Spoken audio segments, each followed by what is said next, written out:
പാകിസ്ഥാൻ കടന്നുപോകുന്നത് ഇരുണ്ട കാലഘട്ടത്തിലൂടെ. സ്ഥിതിഗതികൾ അതിരൂക്ഷമാവുകയും ജനങ്ങൾ രാജ്യത്തിനകത്ത് നട്ടം തിരിയുകയുമാണ് ഇപ്പോൾ. ഭരണ പരാജയവും ഏകാധിപതി ഭരണമോഹവുമാണ് പാകിസ്ഥാനെ ഈ അവസ്ഥയിലേക്ക് തള്ളി നീക്കിക്കൊണ്ടിരിക്കുന്നത്. ജനാധിപത്യത്തിനും ഭരണഘടനാ സ്വാതന്ത്ര്യങ്ങൾക്കും നിയമവാഴ്ചയ്ക്കും നേരെയുള്ള വ്യവസ്ഥാപിതമായ ആക്രമണങ്ങൾ എന്ന് വിശേഷിപ്പിക്കുന്നതിനിടയിൽ രാജ്യം അതിന്റെ ഏറ്റവും ഇരുണ്ട മണിക്കൂറിലാണ് നിൽക്കുന്നതെന്ന് പ്രഖ്യാപിച്ചുകൊണ്ട് പാകിസ്ഥാന്റെ നിയമസമൂഹം ആശങ്കാജനകമായ ഒരു മുന്നറിയിപ്പ് നൽകിയിരിക്കുകയാണ്. ലാഹോർ ഹൈക്കോടതി ബാർ അസോസിയേഷനും സംഘടിപ്പിച്ച ഓൾ പാകിസ്ഥാൻ ലോയേഴ്സ് കൺവെൻഷനിലാണ് ഈ പ്രസ്താവന നടത്തിയതെന്ന് ദി എക്സ്പ്രസ് ട്രിബ്യൂണൽ റിപ്പോർട്ട് ചെയ്തു.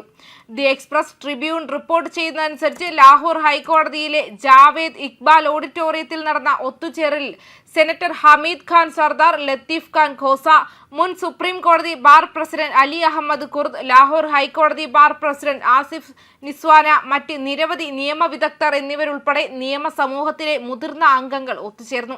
ജുഡീഷ്യൽ സ്വാതന്ത്ര്യത്തെ ദുർബലപ്പെടുത്തുകയും ഭരണഘടനയെ ദുർബലപ്പെടുത്തുകയും ചെയ്യുമെന്ന് അഭിഭാഷകർ വാദിച്ച 26, 27 ഭരണഘടനാ ഭേദഗതികളെയും ഫെഡറൽ കോൺസ്റ്റിറ്റ്യൂഷണൽ കോടതി രൂപീകരണത്തെയും അപലപിക്കുന്നതിനാണ് കൺവെൻഷൻ വിളിച്ചുകൂട്ടിയത്.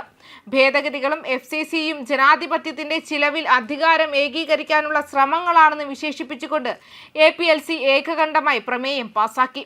രാഷ്ട്രീയ സിവിൽ സ്ഥാപനങ്ങളുടെ മേലുള്ള സ്ഥാപനത്തിന്റെ പിടിമുറുക്കലിനെ അപലപിച്ചുകൊണ്ട് PTIയുമായി ബന്ധമുള്ള അഭിഭാഷകർ ശക്തമായ പ്രസംഗങ്ങൾ നടത്തി.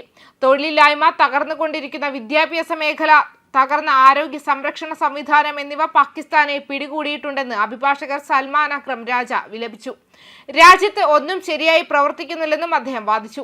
രാഷ്ട്രീയ, സാമ്പത്തിക, സാമൂഹിക മേഖലകളിൽ പാകിസ്ഥാൻ അഭൂതപൂർവമായ പ്രതിസന്ധിക്ക് സാക്ഷ്യം വഹിക്കുന്നുണ്ടെന്നും അദ്ദേഹം കൂട്ടിച്ചേർത്തു. സത്യത്തിന് ഇടമില്ലാത്ത ഒരു അന്തരീക്ഷം സർക്കാർ സൃഷ്ടിക്കുകയാണെന്നും എക്സ്പ്രസ് ട്രിബ്യൂൺ ഉദ്ധരിച്ചതുപോലെ രാജ്യത്തെ വികസനത്തിന്റെ മിഥ്യാധാരണയിൽ ഒരു ജയിലാക്കി മാറ്റുകയാണെന്നും രാജ ആരോപിച്ചു. ലാഹോർ ഹൈക്കോടതി ബാർ മുൻ വൈസ് പ്രസിഡന്റ് റാബിയ ബജ്വ പാകിസ്ഥാൻ ഇപ്പോൾ ജനങ്ങൾക്കും സ്ഥാപനങ്ങൾക്കുമിടയിൽ വിഭജിക്കപ്പെട്ടിരിക്കുന്നുവെന്ന് പ്രസ്താവിച്ചു. GHQവിൽ നിന്നും സെനറ്റിൽ നിന്നുമുള്ള പട്ടികകളാണ് ഇപ്പോൾ ആരാണ് രാജ്യദ്രോഹി, ആരെയാണ് വീരനായി ആഘോഷിക്കുന്നതെന്ന് നിർണ്ണയിക്കുന്നതെന്നും വാദിച്ചു. രാഷ്ട്രീയത്തിൽ സൈന്യത്തിന്റെ ഇടപെടലിനെ മുതിർന്ന അഭിഭാഷകൻ അലി അഹമ്മദ് കുർദു, PTI സെനറ്റർ ഹമീദ് ഖാനും ശാസിക്കുകയും ചെയ്തു. ജനറൽമാരുടെ സമീപകാല പത്രസമ്മേളനത്തെ അങ്ങേയറ്റം ലജ്ജാകരമെന്ന് ഖാൻ വിശേഷിപ്പിച്ചു.